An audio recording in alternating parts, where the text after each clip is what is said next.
Schmall reached down and lifted the base of the fence, but it only lifted to a certain height, and Bruno had no choice but to roll under it, getting his striped pyjamas completely covered in mud as he did so. He laughed when he looked down at himself. He had never been so filthy in all his life, and it felt wonderful.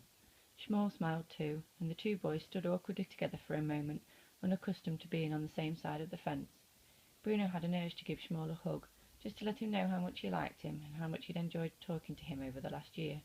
Schmall had an urge to give Bruno a hug too, just to thank him for all his many kindnesses and his gifts of food, and the fact that he was going to help him find his papa. Neither of them did hug each other though, and instead they began the walk away from the fence and towards the camp, a walk that Schmall had done almost every day for a year now, when he had escaped the eyes of the soldiers and managed to get to that part of Outwood that didn't seem to be guarded all the time, a place where he had been lucky enough to meet a friend like Bruno. It didn't take long to get where they were going. Bruno opened his eyes in wonder at the things he saw.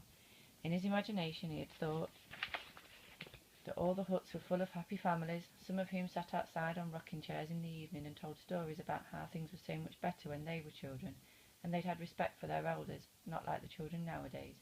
He thought that all the boys and girls who lived there would be in different groups playing tennis or football, skipping and drawing out squares for hopscotch on the ground. He had thought that there would be a shop in the centre, and maybe a small cafe like the ones he had known in Berlin. He had wondered whether there would be fruit and vegetable store. As it turned out, all the things that he thought might be there weren't. There were no grown-ups sitting in rocking chairs on their porches, and the children weren't playing games in groups. And not only was there not a fruit and vegetable store, but there wasn't a cafe like there had been back in Berlin. Instead, there were crowds of people sitting together in groups, staring at the ground, looking horribly sad.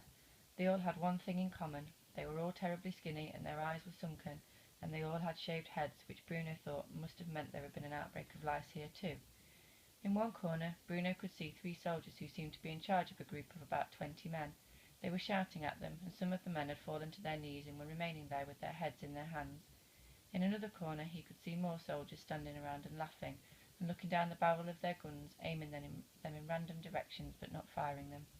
In fact, everywhere he looked, all he could see was 2 different types of people, either happy, laughing, shouting soldiers in their uniforms, or unhappy, crying people in their striped pyjamas, most of whom seemed to be staring into space as if they were actually asleep.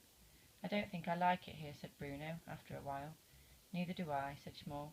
"I think I ought to go home," said Bruno. Schmall stopped walking and stared at him. "But, Papa," he said, "you said you'd help me find him."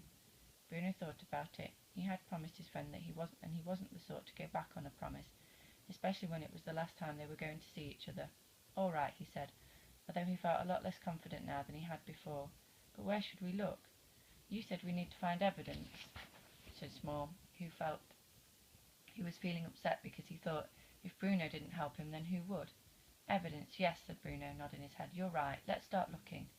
So Bruno kept his word, and the 2 boys spent an hour and a half searching the camp, looking for evidence. They weren't sure exactly what they were looking for, but Bruno kept stating that a good explorer would know it when he found it. But they didn't find anything at all that might give them a clue to Schmall's papa's disappearance, and it started to get darker.